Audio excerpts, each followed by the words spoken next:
எல்லாம் வல்ல இறைவனின் பேரருளால் வல்லான் வகுத்த வழிக்கொப்ப வெண்மர் அகாடமி காலபுருஷ தத்துவ வகுப்பில் கலந்து கொண்டுள்ள நண்பர்கள் அனைவருக்கும் எனது வணக்கமும் வாழ்த்துக்களும். ரைட்டா? இப்போ நம்ம கன்னியா லக்கணம் எப்படின்னு பார்ப்போம். ஒரு லக்கணம், அந்த லக்கணத்துக்குள்ளே நம்ம என்னென்ன மாதிரியெல்லாம் இதை வெறும் கட்டத்துக்கு தான். இங்கே கிரகங்கள்லாம் அதுக்கப்புறம் வெறும் கட்டம், அதுக்கப்புறம் கிரகங்கள். இப்போ இது ஆக்சுவலாக அட்வான்ஸ் கிளாஸ் என்ன, ஏற்கனவே பேசிக்காக வெறும் கட்டத்துக்கு எடுத்தாச்சு. இருந்தாலும் நீங்கள் புதுசாக இருக்கிறனால உங்களுக்கு ஒரு சிம்பதி போட்டுட்டு போயிடும்.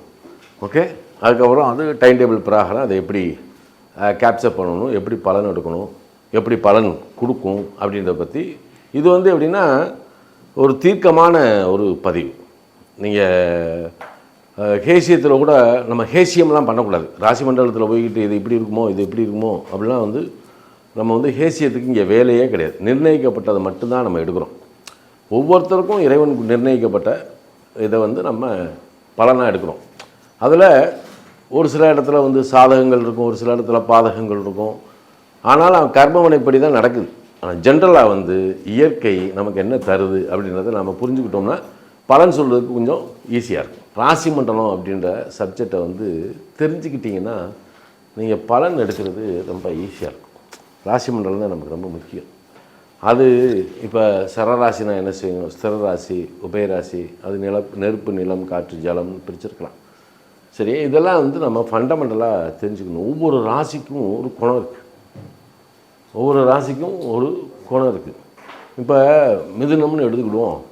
இப்போ மிதுனம் என்ன சொல்கிறான், கதை பிடித்த ஆணும் கையில் பிடித்த பெண்ணும்னு சொல்கிறான். அவன் வச்சிருக்க ஒரே ஒரு சிம்பிள் என்னது, கதை பிடித்த ஆணும் கையில் பிடித்த பெண்ணும். இது எதுக்கு? அப்போ ஒரு ஆணினுடைய வீரத்தையும் பெண்ணினுடைய நளினத்தையும் பரிசாற்றுகின்ற இடம் எது? மிதுனம். அப்போ இது காலபுருஷனுக்கு எத்தனாம் இடம்?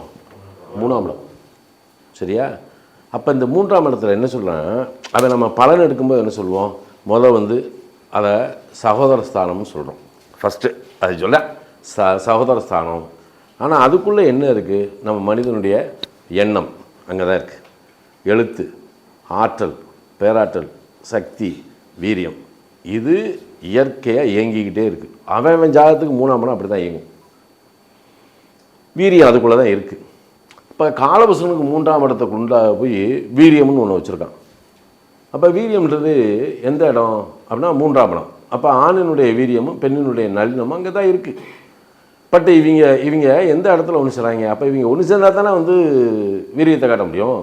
அப்போ அங்கே தான் ஜெனட்டிக்காகவே எங்கேயோ பிறந்த ஒரு ஆணையும் எங்கேயோ பிறந்த பெண்ணையும் மீடியேட்டர் மூலமாகவோ அல்லது தகவல் தொடர்பு, ஏன்னா 3ஆம் இடம் தகவல் தொடர்பு, 3ஆம் இடம் தான் புரோக்கரேஜ், 3ஆம் இடம் தான் சந்திப்பு, மீட்டிங், எல்லாமே மீட் பண்ணுறது, குறுகிய பயணம், எல்லாமே 3ஆம் இடத்துல இருக்குது. அப்போ எங்கேயோ இருக்கக்கூடிய அந்த ஆணையும் பெண்ணையும் சந்திக்க வைக்கக்கூடிய நிலை 3ஆம் இடத்துல தான் இருக்குது. கல்யாணம் ஆகிறதுக்கு முன்னாடி. சரியா? அப்போ 2 பேரும் சந்திக்கிறாங்க. சந்திக்க வைக்கக்கூடிய இடம் தான் இது 3ஆம் இடம். சந்திக்க வைப்பது யார் அப்படின்னு ஒரு கேள்வி இருக்கு இல்லையா? அங்கே தான் நம்ம போகணும். சந்திக்கிறோம். சொல்கிறேன், இந்த இடத்துல பொண்ணு இருக்கா, போய் பார்த்துட்டு வருமானோன்னு நம்மளும் ஒரு கூட்டத்தோடு போகிறோம். போய் பொண்ணை பார்க்குறோம். பொண்ணு மாப்பிள்ளையும் பார்க்குறாங்க. ஒருத்தருக்கு ஒருத்தர் பார்க்குற நேரத்தில் பொண்ணு மாப்பிள்ளையும் ஓகே, அந்த பொண்ணுக்கு மாப்பிள்ளையை பார்த்த உடனே பிடிச்சிருது, இவருக்கும் பிடிச்சிருது. ரைட்டா? பிடிச்ச உடனே இந்த சந்திப்பு இங்கே தான் நடக்குது. சந்திக்க வைப்பது யார்? அதான் கர்மவனி சூத்திரத்தில் இருக்கக்கூடிய மர்மம். அது யாருன்னா பிரகஸ்பதி, குரு தான். நம்மளை எல்லாத்தையும் இந்த இடத்துல பிறந்த அழகசாமி, இந்த ஊரில் பிறந்த முத்துலட்சுமி, இவங்க 2 பேர்த்தையும் கர்மவினைக்கு தக்கவாறு இவங்க 2 பேர்த்தையும் சந்திக்க வைக்கிறது. இந்த சந்திக்க வைக்கக்கூடிய இடம் இது. ஓகே, இவங்க 2 பேரும் பிடிச்சிக்கிறதுன்றாங்க. உடனே என்ன செய்கிறாங்க, அங்கனக்குள்ளேயே இந்த இடம் தட்டு தாம்பாளத்தை 2 இரு வீட்டார் மாற்றுறாங்க. மாற்றி புதன் ஓலை எழுதுகிறாங்க, பத்திரிக்கை. அது 3ஆம் இடம் எல்லாத்துக்கும் கொடுக்குறாங்க.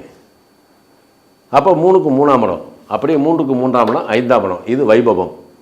கல்யாண மண்டபத்தில் பெரியவர்களால் ஆசிக்கப்பட்டு 3க்கு 3ஆம் இடம் இந்த இடத்துல 5ஆம் இடத்துல. 5ஆம் இடம் தான் விசேஷம், நிகழ்ச்சி, எல்லாம் அதுக்குள்ளே தான் இருக்குது. நம்ம சுப நிகழ்ச்சிகள் பூராமே அதுக்குள்ளே தான் இருக்குது. அதுக்குள்ளே தான் மண்டபமும் இருக்குது. அழகாக கல்யாணத்தை பண்ணுறோம் இல்லையா?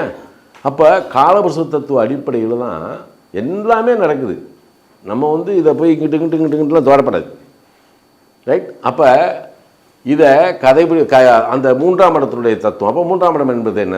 இணைப்பு, ஒரு பாலம் இல்லையா? அது ரெட்டப்பட ராசி. ஏன் ரெட்டப்பட ராசியாக வச்சான்? இப்போ அதெல்லாம் வந்து நீங்கள் தெரிஞ்சுக்கணும். இதை பாடம் நடத்தும் போதே சொல்கிறேன், கொஞ்சம் கேப்சர் பண்ணிக்கோங்க. ஏன்னா திருப்பி இப்போ ராசி மண்டலத்தை நடத்தி திருப்பி இதுக்குள்ளே போயிட்டு உள்ளே சுற்றுறோன்னு வைங்க, மெயின் சப்ஜெக்ட்டுக்கு போக முடியாது. ஆனால் மெயின் சப்ஜெக்ட் உங்களுக்கு புரியுதா அப்படின்றதையும் பார்க்கணும். ஏன்னா இப்போ இவங்கெல்லாம் ஓல்டு ஸ்டூடெண்ட்ஸ்லாம் இருக்காங்க, நீங்கள் நியூ ஸ்டூடெண்ட்டு, அதனால் பேசிக்காகவே கொண்டு போகிறேன், ஒன்றும் தப்பு இல்லை. அவங்களுக்கு அதெல்லாம் வந்து புரிஞ்சுக்கணும். ரைட்டா? சரி, இப்போ சாதாரணமாக நம்ம கன்னிகா லக்னத்துக்கு போகிறோம். இப்போ இன்றைக்கி வந்து என்ன எடுக்கிறோம்? கன்னிகா லக்னத்தை எடுக்க போகிறோம். சரியா? இந்த கன்னிகா லக்னம்ன்றது என்ன?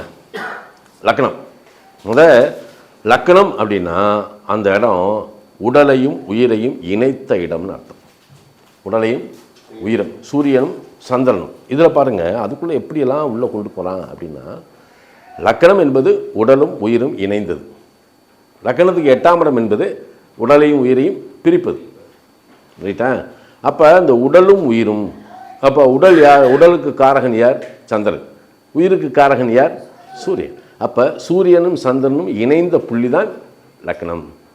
சரி, இதுக்கு அடுத்ததில் சூரியன் யார்? தகப்பன். சந்திரன் யார்? தாயார். அப்போ இவங்க 2 பேருடைய இணைவினுடைய நிலைப்பாட்டை உணர்த்துகின்ற இடம்தான் எஸ். அப்போ ஒரு லக்கண புள்ளிக்குள்ளே ஒளிஞ்சிக்கிட்டு இருக்கிறது யார்? சூரியனும் சந்திரனும். ரைட்டா? அப்போ இந்த லக்கணம் உடலும் உயிரும் இணைப்பட்டது.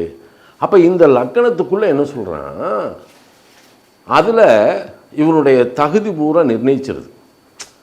இவன் பிறந்தான், தாயினுடைய கருவறையிலேருந்து வெளியே வந்தோடனே பூமியினுடைய சுவாசத்தை, அந்த சுவாசிக்கின்ற அந்த சனத்திலிருந்து, அந்த சனத்தில் இவனுக்கு உண்டான ஆயுளை தீர்மானிச்சிருது, தகுதியை தீர்மானிக்குது, கல்வியை தீர்மானிக்குது, திருமணத்தை தீர்மானிக்குது, சகலமும் பொருளாதாரத்தை அங்கே தீர்மானிக்கப்பட்ட புள்ளி தான், தீர்மானிக்கப்பட்ட புள்ளி லக்கணம். இவன் எதுக்கெல்லாம் தகுதியானவன்? தீர்மானிக்கப்பட்ட புள்ளி எதுக்கு தகுதியானவன்? அதுக்கப்புறம் தான் இந்த 12 வீடுகளை என்ன செய்யுது, எந்தெந்த காலகட்டத்தில் இவனுக்கு எதை கொடுக்கணும்னு சொல்லி தீர்மானிக்குது. அப்போ வயசுக்கு தகுந்த மாதிரி போகிறோம். அப்போ நமக்கு வந்து 12 வயசுக்குள்ளே ஒன்று இருக்குது, 24 வயசு, 36, 48, 60, 72, 84, 96, 108, 120 அப்படி போயிடும். அப்போ குருவோட டிரான்சிட்டுக்குள்ளே தான் சில விஷயங்கள் இருக்குது. அப்போ குருவை வச்சு தான் நம்ம இயங்குகிறோம். அதனால தான் குரு வந்து முழு முதற் சுபன்னு தூக்கிட்டாங்க. ஏன்னா அப்போ இதுலேயே காலபுருஷனுடைய 9ஆம் இடம் இது, காலபுருஷனுடைய 4ஆம் இடம் இது இல்லையா? அப்போ நம்மளுடைய தாயார் எங்கே இருக்காங்க? இங்கே இருக்காங்க. தகப்பனார் எங்கே இருக்காங்க? இங்கே இருக்காங்க. ரைட்டா? அப்போ இந்த தகப்பன்ற ஸ்தானாதிபதி குருவை தான் தாயார் ஸ்தானத்தில் போய் உச்சப்படுத்தியிருக்காங்க. குரு எங்கே வச்சோம்? ஒன்றுக்கு ஒன்று வந்து ரிலேட்டட் அப்படின்றது ராசி மண்டலத்தில் அவங்க ரொம்ப அழகாக விதைச்சிருக்காங்க. இதை நம்ம எடுத்துக்கிறதுல தான் இருக்குது வேடிக்கை. ரைட்? அப்போ இப்படி இருக்கும்போது இந்த லக்கணம் அப்படின்ற ஒரு புள்ளிக்குள்ளே 12 பாவங்கள் ஒளிந்திருக்கிறது. 12 பாவங்கள் ஒளிந்திருக்கிறது. அப்போ 12 பாவத்தில் என்ன சொல்கிறான்? லக்கணம் உன்னுடைய நிறம், மனம், குணம், புகழ், கௌரவம், அந்தஸ்து, தேடும் திரவியம் எல்லாமே இந்த லக்கண புள்ளிக்குள்ளே தான் இருக்குது. அப்போ 2ஆம் இடம் சொல்லும்போது நம்ம ஜென்ரலாக என்ன சொல்லுவோம்? தனம், குடும்பம், வாக்கு, நேத்திரம். 3ஆம் இடத்துக்கு என்ன சொல்லுவோம்? ஒரு மனிதனுடைய எண்ணம், எழுத்து, இயக்கம், ஆற்றல், பேராற்றல், சக்தி, வீரியம். சரியா? நம்ம போடுற கையெழுத்து முதல் கொண்டு 3ஆம் இடத்துல தான் இருக்குது. ரைட்டா? கூட பிறந்தவங்களோட ரிலேஷன்ஷிப்பு, நம்ம இந்த உலகத்தோட பழகிறது, அறிவு. இந்த அறிவு அப்படின்றது என்னென்னா, ஒன்று புரிஞ்சுக்கணும். அதை புரிஞ்சதில் ஒரு தெளிவு கிடைக்குது. அந்த தெளிவை தான் நாம் ஆக்டிவேட் பண்ணோம். இப்போ ஒரு விஷயம் நம்ம அப்பா சொல்கிறாங்க, தம்பி அவர்கிட்ட போய் நான் கேட்டேன்னு சொல்லி ஒரு 10,000 வாங்கிட்டு வா அப்படின்னு சொன்னேன். இதை வாங்கிக்கிறேன். இதை போய் அவர்கிட்ட என்ன சொல்கிறான்? அப்பா அவர்கிட்ட பணம் வாங்கிட்டு வர சொன்னார். அதை செயல்படுத்துறதும். அப்போ இயங்குதல்ன்ற 2 விதமான செயல்களை எந்த வீடு பார்க்குது? 3ஆம் இடம் பார்க்குது. இயக்குதல், இயங்குதல். ரெண்டுமே 3ஆம் இடத்துக்குள்ளே தான் இருக்குது. அப்போ 4ஆம் இடம் சுகஸ்தானம்னு சொல்கிறான். அங்கே என்ன இருக்குது? வீடு, நிலம், வாகனம், கல்வி, தாயார், சொந்தம், சுத்தம், சுரம். அதாவது சொந்த பந்தம் பூரா 4ஆம் இடத்துக்குள்ளே தான் நிற்கிது. சரியா? ரிலேஷன்ஷிப். 5ஆம் இடம் சொல்கிறான் பாரம்பரியம், பூர்வ புண்ணியம், புத்திரஸ்தானம். ஆனால் அது மட்டும் இல்லைங்க, அங்கே தான் நம்ம கௌரவம் இருக்குது, அந்தஸ்து இருக்குது, நம்மளுடைய உல்லாச செலவு இருக்குது, மகிழ்ச்சி இருக்குது, ஆசை 5ஆம் இடத்துல தான் இருக்குது. 5ஆம் இடத்துக்குள்ள தான் சகல விதமான ஆரோக்கியம் அப்படின்றது. நல்ல அழகாக சில பேர் 5ஆம் இடம் ஆக்டிவேட் பண்ணது பாருங்கள், அப்படியே அப்படியே வருவான். அதாவது எல்லாருமே திரும்பி பார்க்குற அளவுக்கு இருக்கும் அவனுடைய அந்த கவர்ச்சி. 5ஆம் இடம் தான் கவர்ச்சி. ஏன்னா திரும்பி பார்க்க வைப்பது அழகு உணர்ச்சி, அழகு 5ஆம் இடத்துல ரைட்டா.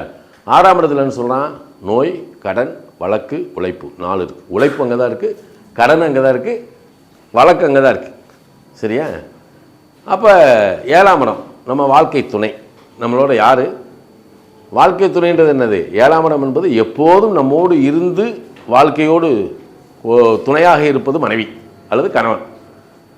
ஆனால் இந்த உலகத்தவரில் நம்மளுடைய பிஸ்னஸ் ரீதியாக, தொழில் ரீதியாக நம்மளை சந்திக்கக்கூடிய அத்தனை பேர் எங்கே இருக்காங்க? 7ஆம் இடத்துல தான் இருக்காங்க இல்லையா? அப்போ 7th ஹவுஸ் அப்படின்றது வெரி வெரி இம்பார்ட்டண்ட். 8ஆம் இடம் சொல்லுது. 8ஆம் இடம் என்ன சொல்லுது?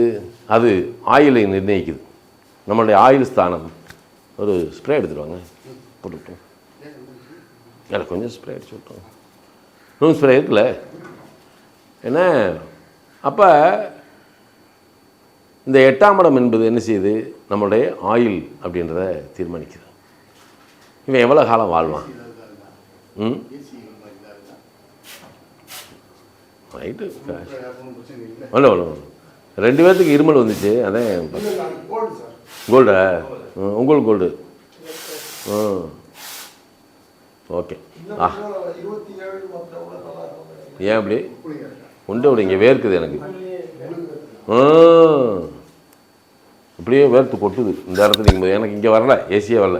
ஏன்னா சேர்ந்து இருக்குல்ல, சேர்ந்து இருக்கும்போது உள்ளே வர்றது. சரி, ஓகே. ஏன்னா அப்போ 8ஆம் இடத்துல ஆயுள் ஸ்தானத்தை வச்சுருக்கிறான். அதே மாதிரி அந்த இடத்துல தான் எதிர்பாராத நிகழ்வுகள் எல்லாமே 8ஆம் இடத்துக்குள்ளே தான் வச்சுருக்கான். 8ஆம் இடம் எதிர்பாராத நிகழ்வுகள். அப்போ சாதாரணமாக ஒவ்வொரு வீடும் ஒரு கனெக்டிவிட்டி அப்படின்னு ஒன்று இருக்கு இல்லையா? இந்த கனெக்ட் ஆகும்போது அது எப்படி கனெக்ட் ஆகுதுன்னு நம்ம தூக்கணும், வேறு ஒன்றும் கிடையாது. இந்த கனெக்டிவிட்டி அண்டு சிக்னிஃபிகேஷன், குறிகாட்டிகள், இதை நம்ம சரியாக எடுத்துட்டோம்னா ப்ரொடக்டில் எந்த பிரச்சனையும் நமக்கு வராது. ஓகே, சரி. அது 9ஆம் இடம் நாம் வணங்கக்கூடிய தெய்வம், நம்ம குருமார்கள், நம்முடைய தந்தை வழி வர்க்கம் எல்லாமே எந்த இடத்துக்குள்ளே இருக்குது? 9ஆம் இடத்துக்குள்ளே இருக்குது. அதை அப்போ நம்ம அழகாக சொல்லுவோம் என்னென்னா பாக்கியஸ்தானம். 9ஆம் இடம் அது அழகாக சொல்லணும், பாக்கியம். அதை சொல்ல தான் நமக்கு வரும். இந்த பாக்கியஸ்தானம் நீங்கள் நல்லா அழகாக சொல்லுங்கள், நமக்கு பாக்கியம் நிறையும். நம்ம பாக்கியஸ்தானம் 9ஆம் இடம். 10ஆம் இடம் கர்மா. கர்மான்னு என்ன? நம்ம வந்திருக்கோம், நம்மளுடைய கர்மா என்னன்றது அது தீர்மானிக்குது. 10ஆம் இடம் உனக்கு இந்த கர்மா அப்படின்றது அவரவருக்குரிய 10ஆம் இடம் தான் தீர்மானிக்குது. ரைட்டா? 11ஆம் இடம் நமக்கு கிடைக்கக்கூடிய லாபங்கள், நமக்கு கிடைக்கக்கூடிய நன்மைகள், நமக்கு இருக்கக்கூடிய நண்பர்கள், நமக்கு இருக்கக்கூடிய மூத்த சகோதரர்கள் எல்லாமே அங்கே தான் வர்றாங்க. அதே 11ஆம் இடத்துல இந்த 11ஆம் இடம் தகப்பனாருக்கு இது 3ஆம் இடம் இல்லையா? 16ஆம் இடத்துல சித்தப்பா வந்துடுறாரு இல்லையா? ஆமாம். ஜென்ரலாக ஒரு விஷயம் பாருங்கள், ஜென்ரலாக வச்சுக்கோங்க. உங்களுக்கு ஒரு விஷயத்தை இன்றைக்கி நீங்கள் ஒரு விஷயம் ஜோடியாக்கில் எப்படி வேலை செய்யுது அப்படின்னு, இப்போ இந்த லக்கணத்துக்கு கல்யாணம் தீர்மானிக்கப்படுது. ரைட்டா? மேச லக்கணத்துக்கு ஏன்னா காலபுருஷ லக்கணம் வச்சுக்கணும், இதை அப்புறம் எடுத்துக்கணும். ஜென்ரலாக பேசிட்டு இந்த லக்கணத்துக்கு நம்ம கல்யாணம் தீர்மானிக்கணும். கல்யாண பந்தலில் மணமகன் நிற்கிறான். சரியா? வந்தோடனே நம்மளுடைய கல்ச்சர் அப்படின்னு ஒன்று இருக்குது. நம்மளுடைய தமிழ் பாரம்பரியம் நம்ம இதில் தான் வச்சுருக்காங்க. கலாச்சாரம் என்ன வச்சுருக்காங்கன்னா, தாய் உடன் பிறந்த தாய்மாமே மாலை போடணும் அப்படின்னு வச்சுருக்கேன். அது ஆணாக இருந்தாலும் பெண்ணாக இருந்தாலும். அதில் என்ன வேடிக்கை பாருங்கள், இதுதான் தாயார் ஸ்தானம். இந்த தாயாருடைய மூத்த சகோதரர் இருக்கார் பாருங்க, அவர் வந்து மாலை போட்டாத்தான் இவன் நல்லா இருப்பான். தாயாருடைய இளைய சகோதரர் எத்தனாம் இடம், இது போய் மாலை போட்டுச்சுன்னா அவன் வாழ்க்கை பூரா கஷ்டப்படுவான். புரியுதா? இது 4ஆம் இடம் தானே. தாயாருக்கு மூத்த சகோதரர் எங்கே இருக்காரு? அங்கே இருக்காரா? இவர் வந்து மாலை ஓட்டா அவன் காசு பணத்துக்கோ எதுக்கோ கஷ்டம் இல்லாமல் வாழ்வான். இது காலாவசுக்கு 6ஆம் இடம். இதை போட்டவொன்னே புருஷ மண்டாட்டி சண்டையிலேருந்து நோயிலேருந்து நொடியிலேருந்து கடன்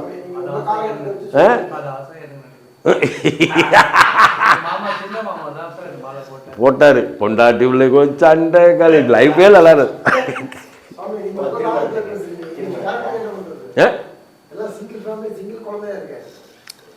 சரி, இப்போ இப்போ இப்படி இருக்காங்கன்னு வச்சுக்கிடுவோமே. அம்மா வந்து யாரையாவது பாசமாக அண்ணேன்னு யாரையாவது கூப்பிடுவாள், அவனை கூப்பிட்டுங்க. மேட்ரு அவர் தான், வேறு வழி. ஏன்னா இங்கே இன்னொன்று இதில் நம்ம செய்கிற பண்பாட்டில் இன்னொரு விஷயம் என்னென்னா, 9ஆம் இடத்துல வந்து உயர்ந்த மனிதர்கள் இருக்காங்க, பெரியவங்க, உயர்ந்த மனிதர்கள். ஆமாம், குருமார்கள், ஆச்சாரியார்கள், இவங்களை விட்டு மாலை போட விடலாம், நல்லாயிருக்கும் இல்லையா? இதே இது இந்த இப்போ இந்த அம்மாவோட ரிலேஷன்ஷிப்பில் எவனாவது இருக்கேன் அப்படின்னா சரி, அவனை கொண்டு வரக்கூடாது. திடீர்னு தகப்பனாருடைய தம்பி சித்தப்பா இங்கே வந்து நிற்கிறாரு, நீங்கள் இவர் வரலாம் ஃபங்க்ஷனுக்குள்ளே, ஆனால் இது பாதகஸ்தானம். என்றைக்குன்னு தான் நன்மை தீமையாக தான் மாறும். சரியா? இதுக்குள்ளே இப்படி ஒரு சிஸ்டம் வச்சுருக்கேன், நமக்கு புரியல, அவ்வளோதான். நம்ம புரியாமல் போயிட்டுருக்கோம். நான் போகிற கல்யாண ஃபங்க்ஷன்லாம் சரி, நான் கூப்பிட்டே சொல்லிடுவேன், டேய் நீ அந்த பிள்ளைக்கு தம்பியா அண்ணனா அப்படின்னு கேட்பேன். தம்பி அப்படின்னா பட அப்படின்னு, ஏய் நீ யார் அண்ணன் கூப்பிட்ற, பெரியப்பா பிள்ளை யார் அண்ணன் இருக்காங்களா கூப்பிட்டு மலை எப்படி கட் பண்ணி விட்டுருவேன். அது எங்கள் ஊர்லேலாம் எங்கள் ஏரியாவில் எங்கள் இதுலாம் இனத்துலேயே தாய்மா மாலை வேணும் வெட்டு குத்தே வந்துடும். இதெல்லாம் நான் வந்து சட்டையே பண்ணுறதில்லை, ஒதுங்கிடு. அவன் நல்லா இருக்கணும்லடா, உன் மாப்பிள்ளை உன் மாப்பிள்ளை நல்லா இருக்குன்னு நினைக்கிறீல, ஆமாம், அப்போ நீ ஒதுக்கி போடு. சிம்பாலியான மேட்ரு. ஒவ்வொன்றும் இதுக்குள்ளே தான் வச்சுருக்கேன். உறவுகள், இது காலபுருஷனுக்கு 4ஆம் இடம். இதில் சொல்கிறேன் தாயார்னு சொல்கிறேன். இது பலகால் ராசி இல்லையா? இது பலகால் ராசி. அப்போ தாயார் இதுக்கு சொல்கிறேன், கல்வின்னு சொல்கிறேன். ஆனால் சொந்தம் உறவு அப்படின்றது 4ஆம் இடம் தான். உறவினர் 4ஆம் இடம், அதான் பலகால் ராசி. உறவினர்கள், என் சொந்தங்கள் 4ஆம் இடம்.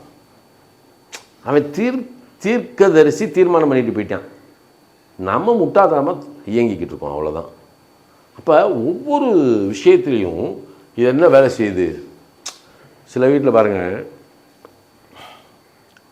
தாயாருடைய 11ஆம் இடம் இது இவனுக்கு 2ஆம் இடம். சில இடங்களில் வீட்டுக்குள்ளே பார்த்தீங்கன்னா சரி, இந்த பெரியம்மா அப்படின்னு ஒருத்தவங்க இருப்பாங்க. அவன் பெரியம்மாட்ட செல்லமாக இருப்பான். பெரியம்மா தான் வந்து இது பண்ணுவோம். ஆனால் பெரியம்மா கையினால் வந்து காசு பணம் வாங்கிட்டு போனான்னு வைங்க, அவனுக்கு நல்லாயிருக்கும்.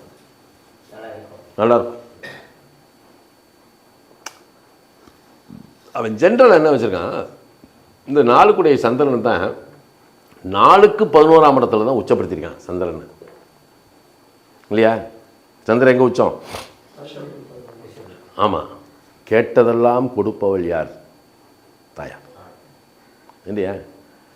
அவன் கொலகாரனா கூட இருப்பேன், ஒன்றா நம்பர் ரோக்கா இருப்பேன். ஆனாலும் பெத்தவில்லை என்னைக்காவது தாய் விட்டு கொடுத்துருக்காளா? என் பிள்ளை தப்பு பண்ணிக்க மாட்டாயா அப்படின்பா. எப்படி பாருங்க, இதுதான் வந்து தாய். அம்மா அவளை குறை சொல்லலாமா? குறை சொல்ல முடியாது. அவள் இயற்கை. அதனால் இந்த மாதிரியெல்லாம் சில ஃபண்டமெண்டல் பிரின்சிபல் ஆஃப் அஸ்ட்ராலஜின்னு சொல்லி அவன் பிரித்து வச்சுருக்கான். இப்போ இதில் வந்து இந்த 5ஆம் இடத்துக்குள்ளே தான் நம்மளுடைய எல்லாமே பூர்வீகத்திலேருந்து, குழந்தைகள்லேருந்து, நம்மளுடைய ஆரோக்கியத்திலேருந்து, மரியாதை, மதிப்பு, அந்தஸ்து எல்லாமே இந்த 5ஆம் இடத்துக்குள்ளே தான் வச்சுருக்கான். இது எப்படி நமக்கு கேப்சர் ஆகுது, எப்படி நம்ம கேப்சர் பண்ணணும் அப்படின்றது தான் இதில் இருக்கக்கூடிய ஒரு விஷயமே. சரியா? ராசி மண்டலத்தில் நம்ம சிம்பாலிக்காக என்ன செய்யணும், ஒவ்வொன்றையும் சில விஷயங்களை புரிஞ்சுக்கணும். இப்போ எல்லாருமே நீங்கள் வந்து இதில் புதுசாக இருக்கிறீங்க அப்படின்றதுக்காக ராசி மண்டலம் வேண்டாம். ஏன்னா ராசி மண்டலத்தில் ஓடி போயிடும் நேரம். அவர்கிட்ட ஒரு பழைய வீடியோ வாங்கிருங்க.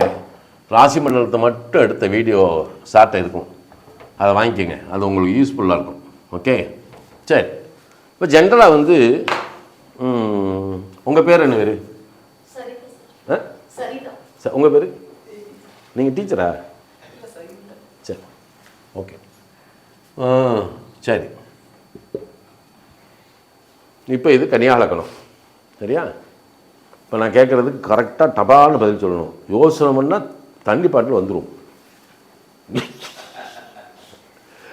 வந்தவொடனே உங்களை பார்த்து ஏன் சிரிச்சாங்க தெரியுமா? இவரும் அவங்கள பார்த்தோன்னே ஒரு மாதிரியா பார்த்தாங்க. ஏன் தெரியுமா? அடி வாங்கிறதுக்கு ஆள் வந்துருச்சுன்னு சொல்கிறாங்க. சரி, கன்னியாக லக்கணம். இந்த லக்கணத்துக்கு 10ஆம் இடம் இது. டக்குன்னு சொல்லலாம், யோசிக்கலாம் கூடாது.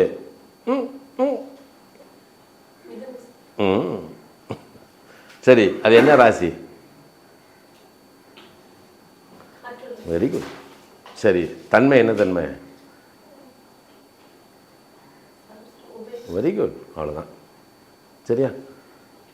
இதை நம்ம டெய்லி மண்டையில் வச்சுக்கிட்டு சமைக்கும்போது செய்யும்போதெல்லாம் உருட்டிக்கிட்டே இருந்தோன்னீங்க, ஃபுல்லுண்டாக வரும். அவ்வளோதான். இது போட்டு பெருசெல்லாம் கிடையாது. அப்படியே இந்த ராசி மன்றத்தை மனசுக்குள்ளேயே வச்சுக்கணும்.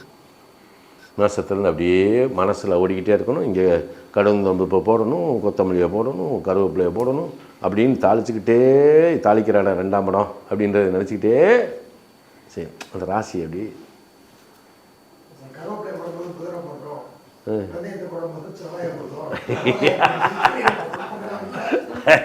உண்மைதான் சார். அந்த காலத்தில் மெனு எப்படி வச்சுருந்தேன் சார்? அந்த காலத்தில் மெனு எப்படி தெரியுமா வச்சுருந்தேன்? அருமையான மெனு. சரிங்க, பிராமணர்களுக்கு இல்லை, நம்மளுக்கு சம்சாரிகளுக்கு ஒரு மெனு இருக்கும் நம்ம வீட்டில். சனிக்கிழமை என்ன செய்வாங்க, உச்சந்தலேருந்து உள்ளங்காலவுக்கு எண்ணெய் தேய்ச்சி விட்ருவாங்க. நல்லா எண்ணெய் தேய்ச்சி குளிக்கணும். எங்கள் வீட்டிலலாம் மிலிட்ரி மாதிரி தான் எண்ணெய் தேய்ச்சி குளிச்சோணும். ஞாயிற்றுக்கிழமை தயல 2 கிலோ கறி எடுப்பாங்க. நல்லா பிள்ளைய சாப்பிடணும். அதில் எங்கள் அப்பத்தாலாம் பயங்கரமான இருக்கும். ஆனால் அதுக்கு முன்னாடி ஒன்று செய்யும். என்ன தெரியுமா செய்யும்? சனிக்கிழமை எண்ணெய் தேய்ச்சி குளிக்க வச்சுட்டு ஞாயிற்றுக்கிழமை காலையில் விடிய முன்ன எங்கள் வீட்டில் 3:30 மணிக்கெல்லாம் நான் எந்திரிச்சிடுவேன் பால் பீச்சதுக்கு. பால்காரங்க வந்துடுவாங்க, பால் பீச்சணும் செய்ய வைக்கணும். கரெக்டாக 6 மணிக்கு நல்லா, இப்போல்லாம் டம்ளர், இது என்ன டம்ளரு, அப்போ பெரிய பெரிய டம்ளராக இருக்கும் சரியா, பெரிய டம்ளர். இல்லைன்னா சர்பத்து கிளாஸ், பழைய சர்பத்து கிளாஸ் நான் எடுத்து வைக்காமட்டேன். சர்பத்து கிளாஸ்லாம் எவ்வளோ பெருசு இருக்குன்னு தெரியுமா? அப்படியே கிளாஸில் சில்வர் டம்ளர், அந்த பெருசில் வேப்பிலச்சாறு 3 இது வச்சுருக்கோம். 3லேயும் வேப்பிலச்சாறு இருக்கும். அப்படியே அந்த திண்ணையில் எங்கள் அப்பத்தா உட்காந்து அது பரம்பங்க இருக்கும். பக்கத்தில் அச்சு வெள்ளமும் பச்சரிசியும் இருக்கும். எதை வேணாலும் எடுத்துக்கலாம் உனக்கு விரும்புகிறது. ஏன்னா இது வாரம் நடக்கிற பஞ்சாயத்து எங்கள் வீட்டில். அப்படிங்க எங்கள் அண்ணன் அப்படி இருப்பேன். எங்கள் அண்ணன் ஏன்னா எங்கள் அக்கா மூத்தது, அதுக்கடுத்து எங்கள் அண்ணன், அதுக்கடுத்து நான். சரியா, எங்கள் அக்கா வரும். எங்கள் அக்கா வீட்டில் செல்லப்பில்ல, அதனால் அது அப்படிங்கும். குடிச்சிட்டு அதை வச்சு வளர்த்து தூக்கிட்டு ஓடி போயிடும். இவன் அப்படியே முனைக்கி இருப்பான். என்ன போஸு அப்படின்னு அந்த அந்த பிரம்பத்தை எடுக்கும், அது உள்ளே ஓடி போய் நமக்கு எதை கொடுத்தாலும் தின்மேன். ரைட், அப்படியே மொகஞ்சுடிக்காமல் குடிச்சு வச்சுட்டு அழகாக அச்சு வளர்த்து தூக்கிட்டு ஓடி போயிடுவோம். வாரம் இது நடக்கும். மாதத்தில் ஒரு புதன்கிழமை சோத்துக்கத்தாலையை அலசி, அந்த காலத்தில் எங்கள் வீட்டில் நடக்கிறது, சோத்துக்கத்தாலையை எடுத்து நல்லா சாயங்காலம் 7 அலசும் எங்கள் அப்பத்தா. அலசி தூக்கி போட்டு அப்படியே நாட்டு சர்க்கரையை தூக்கி போட்டு அப்படி மூடி வச்சிடும். சரி, காலையில் அப்படி சுளையாக சாப்பிடணும். அப்படிலாம் நல்லாயிருக்கு. ஏன்னா இது ஃபண்டமெண்டல். நம்மளுடைய நிலைப்பாடு பூராமே எதில் இருக்குது, இதுக்குள்ளே இருக்குது. நம்ம எடுக்க தெரியாமல் எடுத்துக்கிட்டு இருக்கோம். ரைட்டா? இப்போ இது சொல்லிச்சு, இது கரெக்டாக சொல்லிடுச்சு. நம்ம நினைப்போல் வந்து ராசி மண்டலத்தில் அப்படியே வச்சுக்கிட்டே வரணும். அப்படியே உள்ளே போனோம்னா இதெல்லாம் எப்படி தெரியுமா? இப்போ இது என்ன, நான் பெரிய அறிவாளி, பெரிய விஞ்ஞானியா? ஒரு வெங்காயமும் கிடையாது. 24 மணி நேரம் நான் அதுக்குள்ளேயே கடந்ததுனால இயற்கை எனக்கு தந்த ஒரு வரப்பிரசாதம். 24 யோசிக்கிறது, உட்கார்ந்தா கிரகம், நின்னா கிரகம், பஸ்ஸில் போய்க்கு இருக்கும்போது கிரகம், எல்லாத்தையுமே நாங்கள் பூராத்தையுமே ஒரு ஒரு டிவி ஓடுதுன்னா சரி, இப்போ நீர்நிலையை காட்டிட்டான், ரைட், இதுக்கடுத்து அது பக்கத்தில் ஒரு மலையை காட்டணும், அப்படி தூக்கி போவோம். ஏன்னா ஆமாம், அதுக்குள்ளே வந்து மரஞ்செடிகளுக்குள்ளே 2 பேர் போடுறது மாதிரி காட்டுவான், திருப்பி ஒன்று சேருது, கையை கோர்ப்பான் அப்படின்னு சொல்லி, அதுக்கப்புறம் ஒரு வில்லை வருவான், சீன் மாறிக்கிட்டே இருக்கும். இதை சொல்ல சொல்ல அங்கே ஓடிக்கிட்டு இருக்கோம்.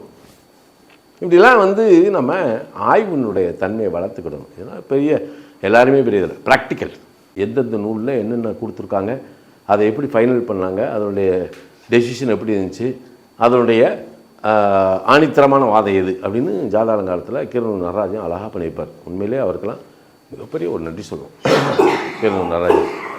அப்போ இந்த கிரந்தங்கள் வாசிப்பு அப்படின்றத நம்ம பண்ண பண்ண பண்ண பண்ண பண்ண என்னாகும், அதுக்குள்ளே நமக்கு ஒரு சில விஷயங்களை, நம்மளுக்கா ஒரு விஷயங்களை கொடுத்துக்கிட்டே வரும். அப்போ நம்ம வாசிப்பு அப்படின்றத கொஞ்சம் எதுக்கு சொல்கிறேன்னா, பெரிய பெரிய கிரந்தங்களை வாசித்தவெல்லாம் இருக்கான், ஆனால் குடும்ப ஜோதிடம்னு ஒன்று இருக்குல்ல, வெறும் 25 ரூபா அந்த புத்தகம். இப்போ ரேட்டு கூட்டியிருக்காங்க. முதல் 5 ரூபா, 3 ரூபா, 10 ரூபா. ஏன்னா அது அந்த குடும்ப ஜோதிடத்தை படித்தவன்கிட்ட போய் ஜோசியமே பேச முடியாது. அது ஒன்லி குடும்ப ஜோதிடத்தை மட்டும் திரும்ப திரும்ப ஒரு 100 தடவை வாசிச்சிட்டிங்கன்னா நீங்கள் பெரிய ஜோசியர். குடும்ப ஜோதிடம் 100 தடவை நீங்கள் வாசிச்சிட்டிங்கன்னா வரையா பெரிய ஜோசியம். அதுக்குள்ளே அவ்வளவு அழகாக கொடுத்துருக்கேன். அப்போ அதான் அந்த காலத்தில் பாடுபட்டுருக்கேன். அதெல்லாம் நம்ம படிக்கணும், கிடைக்கும் போதெல்லாம் படிக்கணும். நடக்கக்கூடிய நிகழ்வுகள்லாம் ஜோதிடத்தோடையே நம்ம கம்பேர் பண்ணி கொண்டு போகணும். ஒவ்வொரு நாளும் நட்சத்திரம், இன்றைக்கி ரோகிணி நட்சத்திரமாக நம்ம யார் யாரை சந்திக்கிறோம், அப்போ இது எல்லாம் ஆய்வு. என்னுடைய சகோதரர், நான் வந்து எனக்கு அண்ணன் அப்படின்னு சொல்லுவோமே, பழக்கவழக்கத்தில் 2 பேருமே பயணம் பண்ணிக்கிறோம். எனக்கு மூத்தவர் வசந்தன் சொல்லி ஒருத்தர். அவர்லாம் உங்கள் பக்கத்து வீட்டில் இருக்க பேரெல்லாம் சொல்லுவார். பக்கத்து வீட்டில் இருக்கு. இதுக்கு என்ன காரணம்? ப்ராக்டிஸ். இன்றைக்கி ரோகிணி நட்சத்திரம், சந்திரன் ரோகிணியிலே நிற்கிது, யார் யாரை சந்திக்கிறோம் அப்படின்னா அவங்க பேரெல்லாம் அப்படி நோட் பண்ணி சொல்லுவோம்.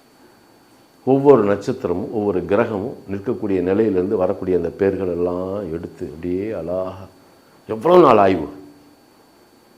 ஒரு தடவை வரும்போது 4 கூடிய செவ்வாய் சூரியன் சார் தலைவுக்கு, என்னப்பா உதய சூரியன் சொல்லி உங்கள் வீட்டு பக்கத்தில் ஒருத்தர் இருக்காரா அப்படின்னு கேட்டான். ஆமாம் சார் அப்படிமா. ப்ராக்டிக்கல் தான், எல்லாமே ப்ராக்டிஸ். ஓகே, சரி, நம்ம கன்னியாலக்கணத்துக்குள்ளே போவோம். இந்த கன்னியாலக்கணம் அப்படின்றது இதெல்லாம் நல்லா தெரிஞ்சுக்கணும், சாராம்சம் உபயம்னு பார்த்துக்கணும், தத்துவார்த்த அடிப்படையில் அது என்ன தத்துவம் அப்படின்றதெல்லாம் மனசில் வச்சுக்கணும். சரியா? ஆமாம், இது வந்து சர அக்னி, ஒன்றை அழித்து உருவாக்கக்கூடிய நெருப்பு. நம்ம ஷோல் இருக்கு இல்லையா, இந்த ஷோல் இந்த பரப்புக்குள்ளே இங்கே வந்திருக்கு, அதான் காலபுருஷ லக்னம். இந்த ஷோல் இங்கே வந்துருச்சு, இது அடுத்த பரப்பை நோக்கி போகலாம், ரைட்டா? அப்போ இந்த சூரியன் அங்கே உச்சம் இல்லையா, அதனால் இந்த பரப்பு முடிஞ்ச இன்னொரு பரப்பை நோக்கி போயிடும். அது அழித்து உருவாக்கக்கூடிய நெருப்பு. இது நிலத்தத்துவம், இதில் தான் விளையுது. இந்த உலகத்தில் விளையக்கூடிய அத்தனை இடம் எங்கே இருக்குது? ரிஷபத்துக்குள்ளே இருக்குது. உண்ணும் உணவை கொடுக்கக்கூடிய இடம் இதுதான். இது வந்து காற்றாசி இல்லையா, புயல். இது வந்து காற்றாசி, இதுக்கு வந்து புயல்னு அர்த்தம். அதாவது மேலும் கீழும் உபயம் இல்லையா, ஒரே சீராக அடிக்காது, அப்படி மேலே எங்கிலே அடிக்கும். மேலே எங்கிலே அடித்தா அதுக்கு என்ன, அந்த காற்றுக்கு பேர் என்ன பேர்? புயல். சரியா? ஆமாம். இது வந்து ஓடுகின்ற நதி நீர். சரராசி, ஜலராசி, ஆறு, கால்வாய், கணவாய், வாய்க்கால், இது இருக்குது. இது ஸ்திரராசி, நெருப்பு ராசி, விளக்கின் வெளிச்சம். ஸ்திரமாக இருக்கிறது எது? விளக்கு. இப்போ தானே எல்இடி போட்டிருக்கோம், அப்போலாம் விளக்கு. சரியா? அப்புறம் இது விளக்கின் வெளிச்சம்.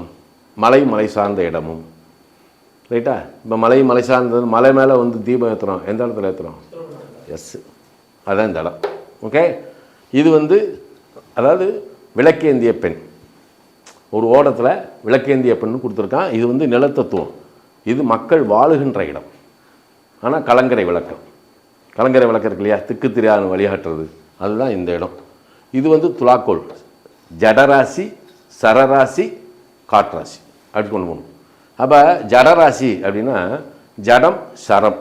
இப்போ இந்த டேபிளுக்கு உயிர் இருக்கா?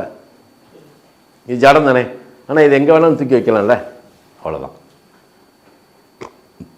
அது தென்றலின் நிலையை ஒத்து. சரம் காற்றாசி இல்லையா, சுக்கிரனுடைய வீடு, அதனால் தென்றல். இது வந்து ஸ்திர ராசி, கிணறு குளம் குட்டை, ரைட்டா. எங்கெங்கெல்லாம் நீர்த்தேக்கம் இருக்கோ அதெல்லாம் வந்து விருச்சிகம். அப்போ அதில் என்ன செய்யுது, கிணத்துலேயே 5 வகையான கிணறு இருக்குது. நம்ம குடிநீர் கொடுக்கக்கூடியது இருக்குது, குளித்து மகிழக்கூடியது இருக்குது, பாசம் பிடிச்ச தண்ணி இருக்குது, சகதி சேரும் சகதி இருக்குது, பாலடைஞ்ச கிணறு இருக்குது, அதெல்லாம் இதற்குள்ளே இருக்குது. ஆனால் இது ஸ்திர ராசி, ரைட்டா. இது வந்து நெருப்பு ராசி, ஹோமத்தின் நெருப்பு. இது சுடுகாட்டு நெருப்பு, இது விளக்கின் வெளிச்சம், இது ஹோமத்தின் நெருப்பு, உபயராசி. சரியா. காலபுருஷனுடைய 9ஆம் இடம் புனிதமான நெருப்பு அப்படின்னு அர்த்தம். புனிதமான நெருப்பு நம்ம எங்கே வைப்போம், கோயில் கும்பாபிஷேகம், கிரக பிரவேசம், புனிதமான இடத்துக்கு மட்டும்தான் ஹோமம் பண்ணுவோம். அதுக்கு தான் இந்த நெருப்பு உபயம். இது வந்து நம்ம பணிபுரியக்கூடிய இடம், நிலத்தத்துவம், பூமி தத்துவம். நாம் பணிபுரியக்கூடிய ஒர்க், கர்மா, நம்ம வேலை செய்யக்கூடிய இடம் பூராமே இதில் தான் இருக்குது. இது வந்து ஒரு சரராசி. ஓகே. இது ஸ்திர ராசி, ஜடராசி. ஸ்திரம் ஜடம், ஸ்திரராசி ஆனால் ஜடராசி. இது எங்கே இருக்குது அப்படின்னா, இப்போ இந்த கதவு இருக்குல்ல, அது நிலையாக தானே இருக்குது, ஆனால் ஜடம் தானே, அதை அசைக்க முடியுமா? அதுதான். இதைத்தான் வந்து குபேர வாசல் அப்படின்னு அவங்க சொல்லியிருக்காங்க. இது வந்து உபயராசி, ஜலராசி. இது என்னது, ஆண்கடல் பெண்கடல், ரெட்டப்பட்ட ராசி இல்லையா, ஆண்கடல் பெண்கடல், கடல் சமுத்திரம். ஓகே. இது பூரா இது மீன், ஒரு மீன் வாழை, ஒரு மீனுக்கு ஒரு மருந்து. சிம்பிள்லாம் நல்லா தெரிஞ்சுக்கணும், சிம்பிளுக்குள்ளே தான் நிறைய கதையே இருக்குது, ரைட்டா. ஸோ இது ராசி மண்டலத்தினுடைய பொதுவான இது.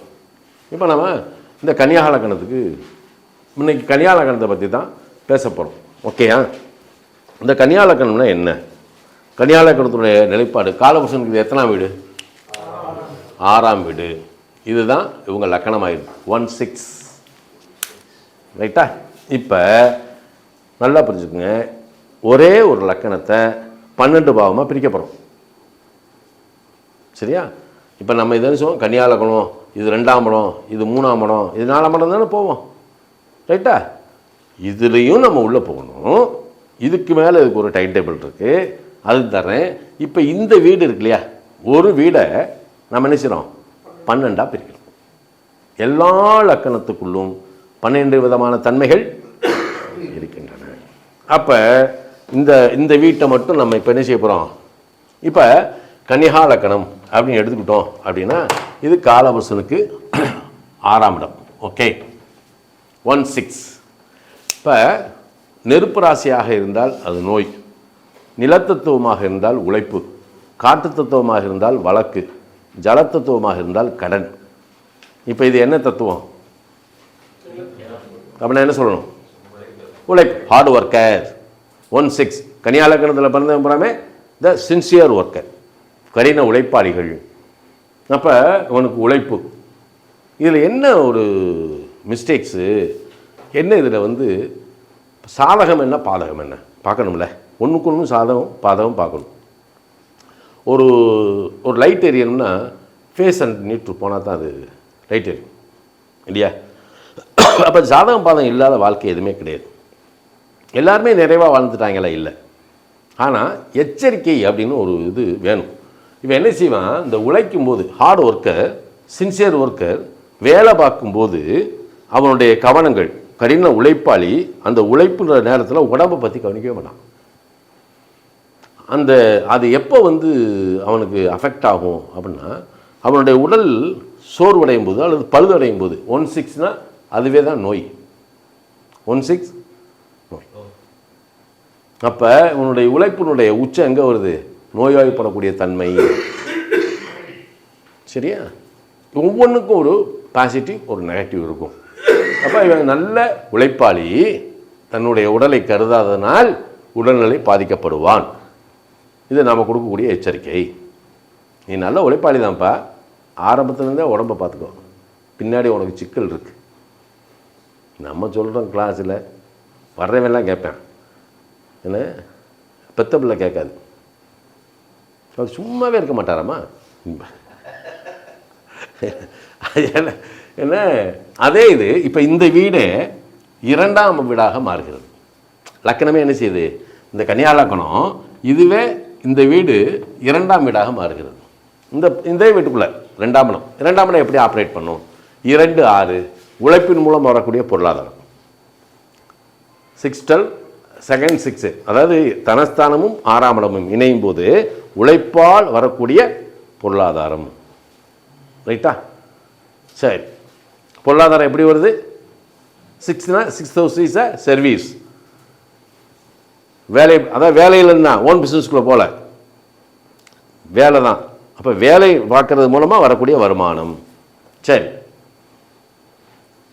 குடும்பம். இப்போ இந்த கன்னியாலக்கணக்காரன் வீட்டுக்குள்ளே இருக்கான்னு வைங்க, அந்த வீட்டுக்குள்ளே ஒரு கலகம் இருந்துக்கிட்டே இருக்கும். 2 6 கலகம். சின்ன விஷயத்தை கூட ஏற்றுக்க மாட்டான். யாரையாவது குறை சொல்லிக்கிட்டே தான் இருப்பாங்க. இவங்க அடுத்தவனை குறை சொல்லுவாங்க இல்லையா, நிறைய சொல்ல மாட்டேன். வீட்டுக்குள்ளே யாராவது அம்மா சொன்னாலும் சரி, கூட பிறந்தவங்க சொன்னாலும் சரி, அதுக்கு ஒரு மாற்று கருத்து சொல்லி ஒரு ஆர்கியூமெண்ட் பண்ணுவாங்க. வாக்குவாதம். 2 6 கலகப்பிரியர்கள். சரியா? சரி, இதே பொருளாதாரம் என்ன, இவன் 6ஆம் இடம்ன்றது கடன் இல்லையா? கடனே வாங்க மாட்டாங்க. ஆனால் கடன் வாங்கினா கடைசியில் அதனால தான் ஒவ்வொருத்தருமே அவனுக்கு இருக்கும். அதனால் கடன் வாங்காத அளவுக்கு கன்னியாலக்கணத்துக்காரன் தப்பிச்சிருவேன். அப்போ 2 6 அந்த இடத்துல இருக்கு கடன். அப்போ உழைப்பாளி, அவன் வாக்குவாத பிரியன். சரியா? அப்போ கடன் நிலை அப்படின்றது அவனுக்கு பெருசாலாம் இருக்காது. உழைப்பின் மூலமாக வரக்கூடியது தான். ரைட்டா? வழக்கு அப்படின்றது ஏற்கனவே சாதாரணமாக எல்லாருமே வழக்கு தொடுத்துக்கிட்டு தான் இருப்பான். நீங்கள் வந்தீங்கன்னா உங்கள்கிட்ட குறைய சொல்லுவான் ஒழிய, சூப்பர்ரா, நல்ல ட்ரெஸ் போட்டுக்கூடா, அருமையாக இருக்குது அப்படின்னு எந்த காலத்துலையும் கன்னியாலக்கணம் வாயே வராது. நம்ம தெரிஞ்சுக்கலாம். ரைட்டா? அப்போ 2ஆம் இடம், இந்த லக்கணம் 2ஆம் இடமாக மாறும்போது, சரியா? இப்போ இதை இப்படி போட்டுக்கிடுவோம். 1:1:3:6. இதுவே 3ஆம் இடமாக மாறுது. லக்கணமே 3ஆம் இடம், அது காலபுருஷனுக்கு 6ஆம் இடம். இப்போ 3 6னா என்ன அர்த்தம்? 3ஆம் இடம் சிந்தனை, செயல்பாடு. 6ஆம் இடம்ன்றது உழைப்பு. ரைட்டா? அப்போ 3 6 அப்படின்றது தனக்கு தன் சிந்தனையில் வரக்கூடியதை செயல்படுத்தக்கூடிய ஆற்றல் உடையவர்கள். கிரியேட்டிவிட்டி மைண்ட், நல்ல நாலேஜ் அவன்கிட்ட இருக்கும். அது வேலை பார்க்குறது பாருங்கள், அப்படியே அழகாக சின்சியராக வேலை வைப்பான். 3 6 3ஆம் இடம் உடன் பிறந்தோர். 6ஆம் இடம் வந்து கருத்து வேறுபாடு. கூட பிறந்தவங்களோட எப்பயுமே ஒரு கருத்து வேறுபாடு இருந்துக்கிட்டு தான் இருக்கும். இதே 3ஆம் இடம் யாரு கூட உடன்பாடெல்லாம் கிடையாது. ஆனால் சிந்தனை நன்றாக இருக்குது, செயல்பாடு நன்றாக இருக்கும், உழைப்பு நல்லா இருக்கும். இவன்கிட்ட நிறைய கற்றுக்கலாம். அதனால தான் இவனை ரோல் மாடலாக வச்சுக்கிறது பெஸ்ட்டு. பல இடத்துல இவன் ரோல் மாடலாக தான் இருப்பான் கன்னியாலக்கணத்துக்காரன். சரியா? அப்போ 3ஆம் இடம் வரும். அப்போ இவங்களுக்கு வீரியம் வந்து ரொம்ப ஜாஸ்தின்னு நினைக்கிறீங்களா? கிடையாது. வீரியம் வந்து நல்லா பெருசாக இருக்காது. ஏன்னா அந்த ஸ்டெமினா அப்படின்றது கம்மி. ஏன் காரணம் என்னன்னா, இந்த லக்கணத்துக்குள்ளே தான் சுக்கிரன் நீச்சமாயிடுறார். சுக்கிரன் எங்கே நீச்சமாயிடுறார்? அப்போ பார்க்குறதுக்கெல்லாம் ஹைஜீனிக்காக இருப்பாங்க இவங்க, வீரியத்தன்மை கம்மி. ஆனால் புதன் உச்சம், அறிவு ஜாஸ்தி. சரியா? ஆமாம். இதே 3ஆம் இடம் இந்த லக்கணம் 4ஆம் இடமாக மாறுகிறது. 4ஆம் இடம்ன்றது என்னது? கல்வியை வச்சுக்கிடுவோம் ஃபஸ்ட்டு. அப்போ இந்த கல்வி என்பது தொழில் கல்வியாக மாறுது. இவன் கற்ற கல்விக்கு உத்தியோகம் இருக்குது. அப்போ இந்த கல்வி தொழில் கல்வியாக மாறுது. இவன் வந்து தொழில் கல்வி படித்து டிப்ளமோ, பல பேர் கன்னியாலக்கணம் டிப்ளமோ தான் முடிச்சிருப்பாங்க. சரியா? தொழிற்கல்வியை முடித்து அழகாக வெளியே வந்து சம்பாதிக்க வந்துடுவாங்க. ரைட்டா? அது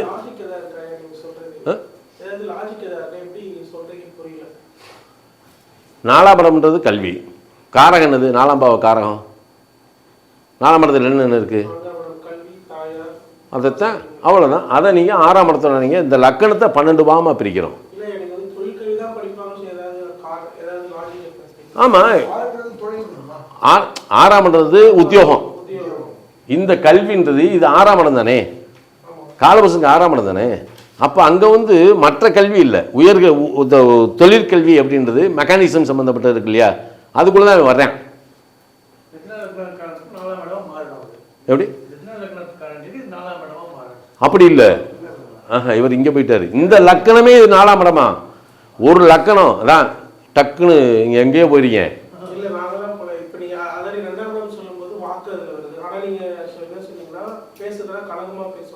பேசும்போதே கலக பிரியர் தான்.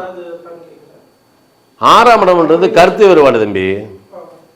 6ஆம் இடம்ன்றது ஒவ்வொரு பாவமும் வந்து மாறும்போது 6ஆம் இடம். இப்போ 1 6னா அது நோய், 2 6னா என்ன? வாக்கு.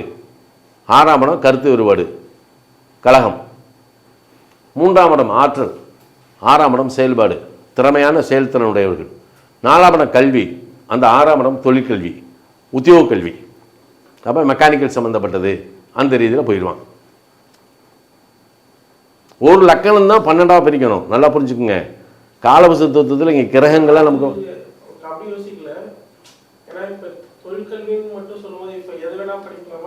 இல்லை எதை வேணாலும் படிக்காத தம்பி. இதில் மெடிக்கல் இருக்குல்ல தம்பி, இதில் மெடிக்கல் இருக்குது, மெடிக்கல் இருக்குது, இது நர்சிங் இருக்குது, மெக்கானிக்கல் இருக்குது. டீச்சர் வந்து துலாலக்கணத்துக்கு வந்துடுவாங்க. படித்தோன்னா அவனுக்கு வேலை இருக்குது, படித்ததுக்கு உண்டான வேலை.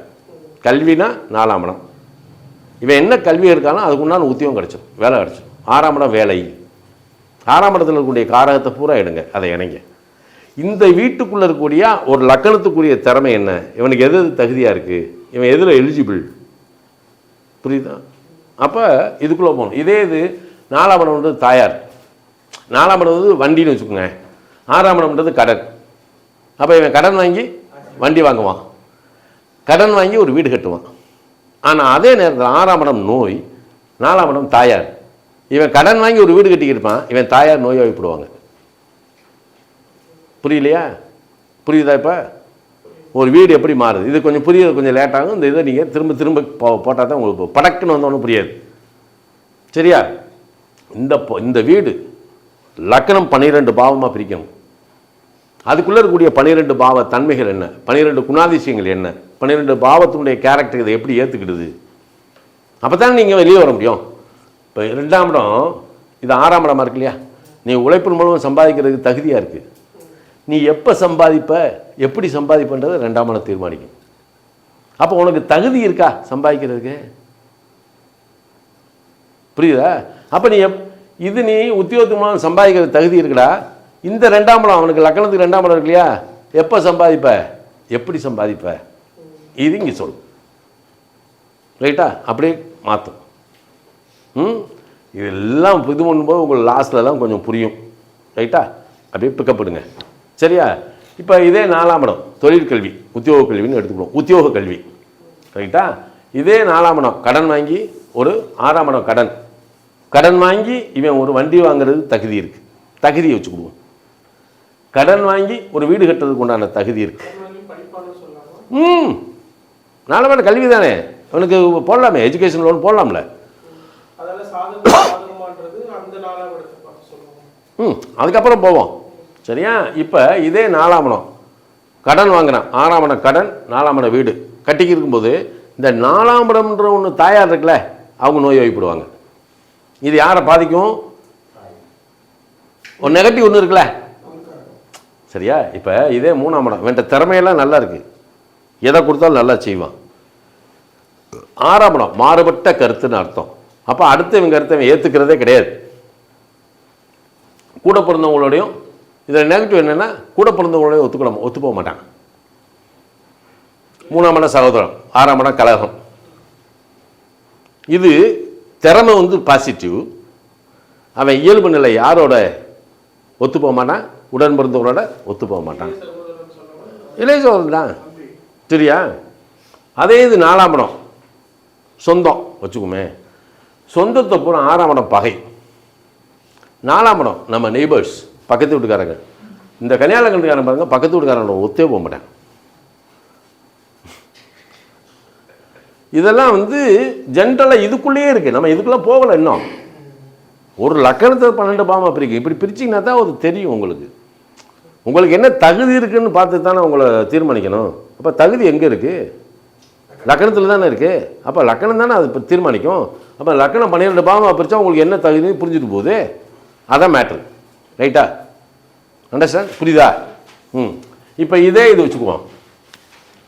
இந்த லக்கணம் 5ஆம் இடம், இது காலபுருஷனுக்கு 6ஆம் இடம். ரைட்டா? 5ஆம் இடத்துல என்ன இருக்கு? பூர்வ புண்ணியம், குழந்தைகள், வேற கௌரவம், மதிப்பு, மரியாதை எல்லாமே இருக்குல்ல. குலதெய்வமா? குலதெய்வம்லாம் 5ஆம் இடம் கிடையாது. இவங்க சொல்லாங்கன்னு நீங்களும் அதுக்குள்ளே வராதிங்க. காதல், வெரி குட். அந்த காதல் 5ஆம் இடம். சரியா? இப்போ இந்த 5ஆம் இடம் என்னன்னா, இந்த 3ஆம் இடம் என்பது அறிவு, 5ஆம் இடம் என்பது ஆழ்ந்த அறிவு, அனுபவம், ஆழ்ந்த அறிவு. இந்த ஆழ்ந்த அறிவு அப்படின்றது இருக்கும், சின்சியர், அதாவது டெப்த் நாலேஜ். இந்த 5ஆம் இடம் இண்டிகேட் பண்ணால் தான் ஒருத்தர் சயின்டிஸ்டாக வர முடியும், நாலேஜ். சரியா? அப்போ இந்த பர்ஃபெக்ட் இவன் என்ன செய்வான், எப்பயுமே இந்த 6ஆம் இடம்ன்றது மாறுபட்ட தன்மை தானே. இந்த கௌரவத்தை எப்பயுமே பார்ப்பான். கௌரவம் இல்லைன்னா சரி, அவங்ககிட்ட இருந்து முதல் விளையிடுவேன். 6ஆம் இடம் தூர விளையிட்டு போயிடுவேன். பிள்ளைகளாக இருந்தாலும் சரி, பிள்ளைகளை நல்லா இவன் வளர்ப்பான். ஆனால் பிள்ளைகளோட கருத்து ஒருவாடு இருந்துக்கிட்டு தான் இருக்கும். அவனுக்கு யாரையும் ஏற்றுக்க மாட்டான். பிள்ளைகளாக இருந்தாலும் சரி இப்படி தான் இருப்பான். சரியா? Public status. ஆனால் இதில் என்ன ஒரு பெரிய இதில் ப்ளஸ் பாயிண்ட் என்ன அப்படின்னா, இவன் ஒரு கம்பெனியில் வேலை செய்கிறான் அப்படின்னா அந்த வேலை பார்த்த உடனே அவனுக்கு அதில் ஒரு மரியாதை கிடைக்கும். சூப்பர், நல்லா பண்ணியிருக்கீங்க அப்படின்னு சொல்லுவான். இது ஒன்று தான் இதில் கிடைக்கும். சரியா? பூர்வீகமெல்லாம் இவன் தொட்டுலாம் பார்க்க மாட்டான். பூர்வீகத்தை போய் எடுத்து பார்த்து செஞ்சு அதை டெவலப் பண்ணணும். அதெல்லாம் பூர்வீக சொத்து இருந்தாலே 6ஆம் இடம் கலகம், அது பெரிய பஞ்சாயத்தில் தான் இருக்கும். ஏன்னா கன்னியா லக்னத்தை பார்த்தவங்களுக்கு பூர்வீகம் பஞ்சாயத்து தான், அதுக்குள்ளே போகிறதே தப்பு. ரைட்டா? இதே 6ஆம் இடம் என்ன செய்யுது, 1 6 6 லக்கணமே 6ஆம் இடமாகி அதுவே காலபுருஷனுக்கு 6ஆம் இடமாக மாறுது இல்லையா? இங்கே தான் இந்த இந்த இந்த லக்கணத்தினுடைய டோட்டல் இதே இதுக்குள்ளே தான் இருக்குது. 1 6 6 இதுவே 6ஆம் இடம், இதுவே 6ஆம் இடமாக மாறுது. அப்படின்னா என்ன அர்த்தம், நோயின் தன்மையுடைய உச்சத்தை அடையும் போது ரொம்ப கஷ்டப்படுவாங்க, பாடுபடுவாங்க. ஹார்ட் ஒர்க்கர், நம்ம அதை சொல்லக்கூடாது, நல்ல உழைப்பாளி.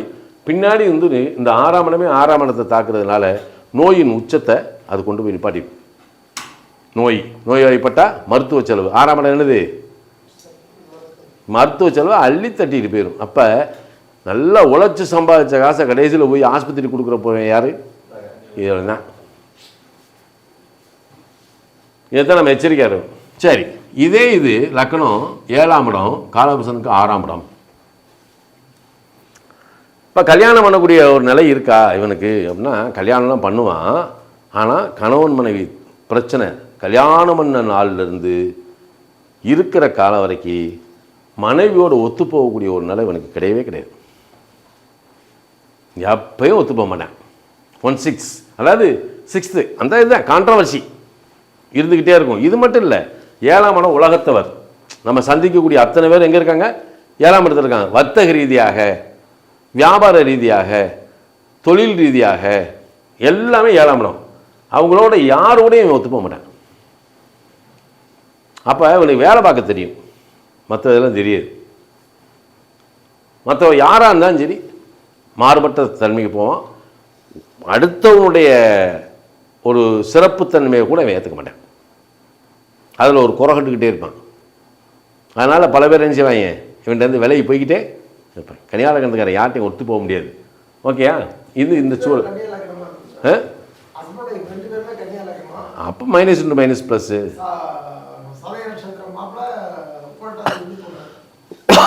ரெண்டு பேரும் காலையில் எழுந்தோன்னு அப்படி ஒரு பார்வை பார்த்ததுலேயும் மோதிக்கிடுவாங்க, அப்புறம் ஒன்றா சேர்ந்துக்கிடுவாங்க. ஆமாம், அவன் செய்கிறது பூரா இவன் குறை சொல்ல ஆரம்பிச்சிருவா, இவன் செய்கிறது பூரா அவன் குறை சொல்ல ஆரம்பிச்சிருவேன். இது எதுக்குறா வம்புன்னு சொல்லி ரெண்டும் ஒரு இடத்துல முட்டிக்கிட்டு ஓகே ஓகே பை பாய் அப்படி போயிடுவாங்க.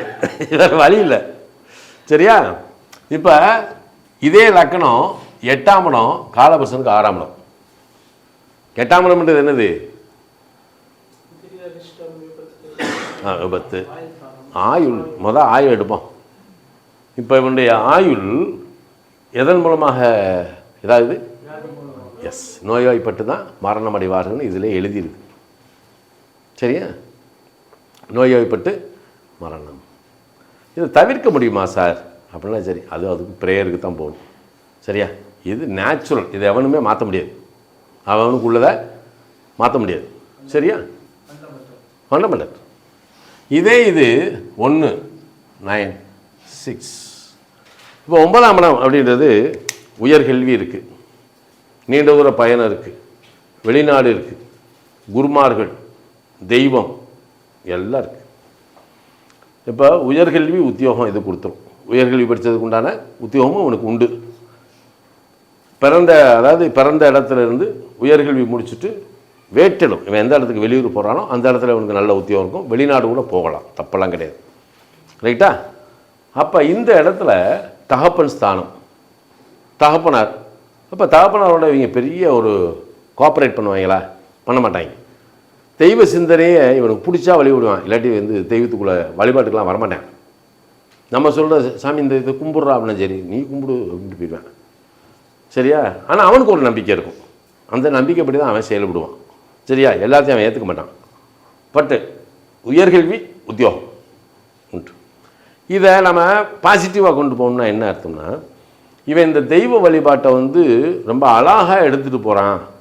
ஒரு தெய்வத்தை டீப்பாக வழங்க கும்பிட்றான் அப்படின்னா அதுவே இந்த உத்தியோக உயர்வு ப்ரொமோஷன் கொடுக்க ஆரம்பிச்சிடும். அதே மாதிரி வேலையில் சேர்ந்ததுக்கு முன்னாடி படிப்படியான ப்ரொமோஷன், 9ஆம் இடம் ப்ரொமோஷன், படிப்படியான ப்ரொமோஷன் கொடுக்குறது இதுதான். அப்போ வேலை பார்க்கக்கூடியதில் படிப்படியான மேன்மை அடைகிறது இந்த ஜாதகத்துக்கு தான். புரியுதா? இதே லக்கணம் கன்னியா லக்கணம் 10ஆம் இடம் 6ஆம் இடம். அப்போ which one planet connected with 6 and 10, 6ஆம் பாவமும் 10ஆம் பாவமும் சேர்ந்துச்சுன்னா அது உத்தியோக உயர்வு. அப்போ இது என்ன செய்யுது? ஒன்லி ஆஸ் அ சர்வீஸ், வேலை தான். அப்போ வேலையில் தான் 1 6 10. அப்போ 10ஆம் இடமே 6ஆம் இடமாக மாறுது. காலபுருஷனுக்கு 6ஆம் இடம், இவங்களுக்கு 10ஆம் இடமாக மாறும்போது உத்தியோகம். காலம்புறம் அவனுக்கு உத்தியோகமாகி ஒரு ஆஃபீஸில் வேலை செய்வாங்க. சில பேர் பாதியிலே வெளியே வர வரைக்கும், சில பேர் ரிட்டையர்ட் ஆகி ஃபேவரபிள் பண்ணிவிட்டு வெளியே வருவாங்க இல்லையா? அதில் கன்னியாலக்கணத்துக்காரங்க பூரா பாருங்கள், வேலை பார்க்குற இடத்துல கடைசி வரைக்கும் வேலை பார்த்து ஃபேவரபிள் ஆகி வெளியே வருவாங்க. எந்த விதமான கிராஸ் இடையூறு இல்லாமல் வெளியே வர்றதுல இவங்க சமத்தைங்க. ரைட்டா? ஓகே. அதே 11ஆம் இடம் என்பது வெற்றி, சக்ஸஸ்ஃபுல், அபிலாஷை பூர்த்தி அடைகிறதுன்னு அர்த்தம். மூத்த சகோதரர்கள், நண்பர்கள் எல்லாமே அந்த இடத்துல தான் இருக்குது. அப்போ 6 11 அப்படின்னா அதுக்கு பேர் வெற்றின்னு. 6 11 வெற்றி. அப்போ இவங்க மேலே ஒருத்தன் கேஸ் போட்டு தோப்பேன், இவனுக்கு ஈஸியாக சக்ஸஸ் ஆகிடும். ஏதாவது ஒரு இடத்துக்கு போனான்னா இவன் ஈஸியாக சக்ஸஸ் ஆகி வெளியே வந்துடுவேன், மற்றவங்க பாதிப்படைவாங்க. அதனால் இவனுக்கு அந்த இது இருக்குது. பட் நண்பர்கள் பெருசாக இவன் வச்சுக்கிற மாட்டேன், உடன்பாடு கிடையாது. அதே மாதிரி தான் இவனுக்கு நேர மூத்தது ஒருத்தவங்க இருக்காங்க அப்படின்னா அவங்க நோய்வாய்ப்படுத்தான் செய்வாங்க. மூத்த சகோதரி, இது பெண்ராசி இல்லையா? மூத்த சகோதரியாக பிறந்தா அது என்ன செய்யும்? நோய்வாய்ப்படுத்த செய்யும். சில நேரத்தில் இல்லற பாதிப்பை கொடுக்கும். அவங்க திருமண உறவுகள் பாதிப்பை கொடுக்கும். ஸோ கன்னியா லக்னத்தில் பிறந்தவனுடைய உடன் பிறந்தோர் இருக்காங்க இல்லையா? சின்னவங்களாக இருந்தாலும் சரி பெரியவங்களாக இருந்தாலும் சரி, அவங்க வாழ்க்கையில் திருமண வாழ்க்கையில் ஒரு மாறுபாடு இருக்கும். கவனிக்கலாம்.